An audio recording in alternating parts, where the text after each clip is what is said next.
রাস্তায় পড়ে থাকা একটা ভাঙা ঘড়ি কুড়িয়ে পেল এক গরিব মেকানিক। সে যখন ঘড়িটা ঠিক করে হাতে ঘোরায়, হঠাৎ পুরো রাস্তা নিঃশব্দ হয়ে গেল। মানুষ হাঁটছে, কিন্তু থেমে আছে। গাড়ি মাঝপথে দাঁড়িয়ে আছে, যেন সময়ই থেমে গেছে।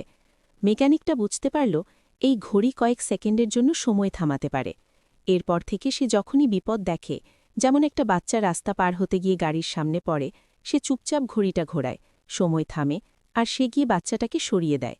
কেউ কিছু বুঝতেই পারে না, কিন্তু অনেক মানুষ অজান্তেই বেঁচে যায়।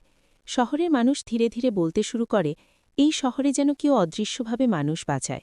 কিন্তু মেকানিকের এক বন্ধু সব দেখে ফেলে। তার মাথায় লোভ ঢুকে যায়। এক রাতে সে চুপি চুপি ঘুমের মধ্যে ঘড়িটা চুরি করে নেয়। পরদিন সকালে মেকানিকটা ওয়ার্কশপের সামনে দাঁড়িয়ে থাকে, তার হাত খালি, আর রাস্তার দিকে তাকিয়ে থাকে চুপচাপ। কারণ এখন যদি কোথাও বিপদ আসে, সময় আর থামবে না। যদি গল্পটা তোমার মনে একটু দাগ কেটে যায়, তাহলে একটা লাইক দিও, আর এমন গল্প শুনতে সাবস্ক্রাইব করে রেখো।